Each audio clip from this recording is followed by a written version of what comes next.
Hello नमस्कार दोस्तों, कैसे हैं आप लोग। आशा करते हैं आप लोग बहुत अच्छे होंगे। देखिए, अगर आप भी यहाँ पे एसएससी एमटीएस 2026 भर्ती की तैयारी कर रहे हैं कि एसएससी की तरफ से जो एमटीएस का भर्ती निकलेगा 2026 का, उसका फॉर्म भरेंगे, उसका एग्ज़ाम निकालेंगे, तो ये वीडियो आपके लिए है। सबसे पहली बात, यहाँ पर बदलाव बताने से पहले एक चीज़ हम आपको बता दें कि अगर आप एसएससी एमटीएस की तैयारी कर रहे हैं तो जितनी भी टीचर यहाँ पर बता रहे हैं कि जो नंबर ऑफ वैकेंसी कितना रहने वाला है, तो कोई कुछ बता रहा है, कोई कुछ बता रहा है। मैंने भी एक्सपेक्टेड वैकेंसीज बताया, लेकिन किसी के भी बात पर विश्वास नहीं कीजिए। आप एक चीज़ सोच के चलिए कि एमटीएस में जो वैकेंसी आएगी वो 10,000 के आसपास आएगी। 10,000 के आसपास कहने का मतलब क्या है कि वो वैकेंसी 8,000 भी हो सकती है, वो वैकेंसी 12,000 भी हो सकती है, वो वैकेंसी 10,000 भी हो सकती है। ठीक है, क्योंकि ये उसका 3-4 साल का ट्रेंड है। कभी 6,000 आ जाता है, कभी 8, कभी 10, 5,000 से ऊपर ही रहेगा। एक चीज़ याद रखिएगा, एसएससी एमटीएस में वैकेंसी जो है 5,000 से ऊपर रहेगा। और एमटीएस के लिए जो क्वालिफिकेशन होता है वो 10वीं पास होता है। अगर आप 10th पास है, मेल और फीमेल, उसका फॉर्म आप भर सकते हैं।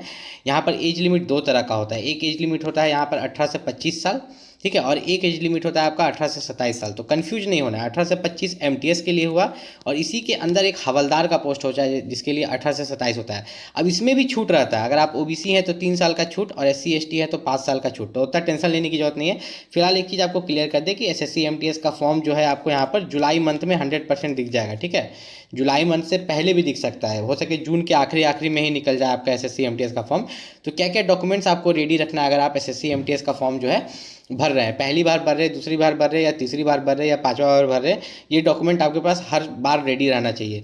ये है आपका कास्ट सर्टिफिकेट। अगर आप रिजर्व्ड कैटेगरी से बिलोंग करते हैं, जैसे कि ओबीसी, एससी, एसटी और ईडब्ल्यूएस, तो यहाँ पर आपसे सेंट्रल लेवल कास्ट सर्टिफिकेट मांगा जाता है। कास्ट सर्टिफिकेट जो है दो तरह का होता है, एक आपका स्टेट लेवल का होता है, दूसरा जो है आपका यहाँ पर सेंट्रल लेवल का होता है। तो जो स्टेट लेवल का होता है ये नहीं मांगा जाता, सेंट्रल लेवल वाला कास्ट सर्टिफिकेट मांगा जाता है। वो भी फॉर्म अप्लाई का लास्ट डेट से पहले बना हुआ होना चाहिए। जैसे कि मान लीजिए कि आपका फॉर्म, मान लीजिए मैं बोल रहा हूँ, ठीक है, ये मत मान लीजिएगा कि हाँ उसी दिन निकल रहा है।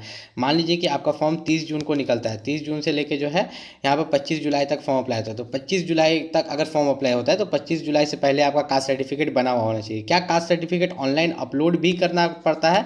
नहीं, ऑनलाइन अपलोड नहीं करना पड़ता है, बस आपके पास लास्ट डेट से पहले बना होना चाहिए। फिलहाल बता दें कि एसएससी एमटीएस का फॉर्म अप्लाई शुरू नहीं हुआ है। फॉर्म अप्लाई या तो आपके जून के लास्ट में हो जाएगा, या जुलाई का जो फर्स्ट वीक है उसमें आपका एसएससी एमटीएस का फॉर्म अप्लाई शुरू हो जाएगा। अब यहाँ पर थोड़ा सा नीचे चलते हैं कि आप एसएससी एमटीएस एग्जाम को कैसे क्रैक कर सकते हैं। आपको बहुत कम समय में 1 से 2 मिनट में ये बात बता देंगे कि एसएससी एमटीएस एग्जाम आपको क्रैक कैसे करना है। देखिए यहाँ पर जो है, यहाँ पर आपको दिखेगा कंप्यूटर बेस्ड आपका एग्जाम होता है एसएससी एमटीएस में, जिसमें आपका मैथ और रीजनिंग क्वालिफाइंग रहता है। ठीक है, मैथ और रीजनिंग दोनों से 20-20 क्वेश्चन रहता है, आपको यहाँ पर दिख रहा होगा। और यहाँ पर जो है आपका जो है 20 क्वेश्चन 60 मार्क्स का, फिर यहाँ पर 20 क्वेश्चन 60 मार्क्स का, मतलब टोटल 40 क्वेश्चन 120 मार्क्स का, 45 मिनट का समय। इसमें आप बैठिएगा, ये क्वालिफाइंग है। मतलब इसमें अगर आप जनरल कैटेगरी से हैं, ध्यान से समझिएगा, टोटल कितने क्वेश्चन हुए 40, लेकिन अगर आप जनरल कैटेगरी से हैं तो आपको मात्र यहाँ पर जो है 14 क्वेश्चन बनाना है।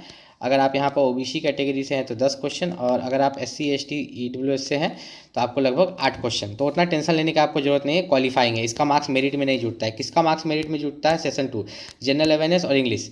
इन जनरल अवेयरनेस से 25 क्वेश्चन और इंग्लिश से 25 क्वेश्चन, हर एक क्वेश्चन 3 नंबर का, तो टोटल 50 क्वेश्चन 150 मार्क्स का हो गया। ठीक है, तो इसी पर मेन आपका मेरिट बनता है। जीके और इंग्लिश लैंग्वेज पर आपका सिलेक्शन होता है। 45 मिनट का समय इसके लिए भी मिलता है। एग्जाम एक ही दिन होता है, तुरंत तुरंत सेशन 1 खुलेगा, ये बंद होगा, फटाक से सेशन 2 खुलेगा 45 मिनट के लिए। पूरा तैयारी करके आपको जाना पड़ता है, और एक सिंगल एग्जाम पर आपका सिलेक्शन हो जाता है एमटीएस पर। लेकिन अगर आपने पोस्ट प्रेफरेंस में फॉर्म भरते वक्त पूछता है कि एमटीएस और हवलदार दोनों के लिए भरना है, अगर हवलदार को भी आप सेलेक्ट करते हैं तो उसके बाद आपका फिजिकल होता है। और एक बच्चे का बहुत अच्छा सवाल था कि अगर हम लोग एमटीएस के लिए भी फॉर्म भरे हैं और हवलदार के लिए भी फॉर्म भरे हैं, ठीक है, और लेकिन हम लोग हवलदार में फिजिकल कराया जाता है। देखिए यहाँ पर नीचे में इन्होंने दिया होगा, पहले ये चीज़ आपको दिखाई देते हैं इनका फिजिकल के बारे में। तो हवलदार में जो फिजिकल कराया जाता है, वॉकिंग, मेल के लिए 1600 मीटर 15 मिनट में, और फीमेल के लिए 1 किलोमीटर 20 मिनट में। वॉकिंग है, रनिंग नहीं है। देखिए यहाँ वॉकिंग लिखा हुआ है। ठीक, तो एक बच्चा का कहना था कि हम लोग एमटीएस के लिए भी फॉर्म भरे हैं, ठीक, और हवलदार के लिए भी फॉर्म भरे हैं, और हम लोग दोनों का कटअप पार कर जाते हैं। मान लीजिए कि 150 मार्क्स में से बच्चा 130 नंबर लाता है, एमटीएस का कटअप 126 जाता है, हवलदार का कटअप 110, हवलदार का थोड़ा कम जाता है। तो यहाँ पर बच्चा का कहना ये था कि मान लीजिए कि हवलदार का फिजिकल में फेल कर जाते हैं, ख़त्म कहानी। ठीक, तो क्या एमटीएस के लिए सिलेक्ट होंगे? हाँ होंगे, क्योंकि आपने कटअप, जो एमटीएस का कटअप 126 गया, आप उससे ज़्यादा मार्क्स लाए 130। वही अगर आप 130 के जगह अगर कुछ और मार्क्स लाते, ठीक है, 130 के जगह अगर आप यहाँ पर कम मार्क्स लेके आते, मान के चलिए कि 130 के जगह आप लेके आते यहाँ पर 120 नंबर, तो एमटीएस का कट ऑफ 126 गया था, तो उस केस में नहीं होता। अगर आप दोनों का कट ऑफ क्वालिफाई कर जाते हैं तो आपका हो जाता है।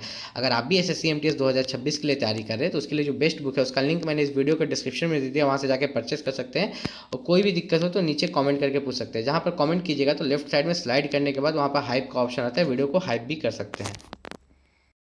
अगर आप भी एसएससी एमटीएस 2026 भर्ती के लिए, एमटीएस 2026 भर्ती के लिए अगर आप भी तैयारी कर रहे हैं तो एसएससी एमटीएस के लिए जो सबसे बेस्ट बुक है, जिसमें आपको मैथ्स, रीजनिंग, जीके, इंग्लिश चारों सब्जेक्ट्स मिल जाएंगे और वहाँ पर आपको प्रीवियस ईयर क्वेश्चन पेपर भी मिल जाएगा, प्रैक्टिस क्वेश्चन भी मिल जाएंगे। तो वे सभी बुक का लिंक मैंने इस वीडियो के डिस्क्रिप्शन में डाल दिया, वहाँ से जाके आप परचेस कर सकते हैं।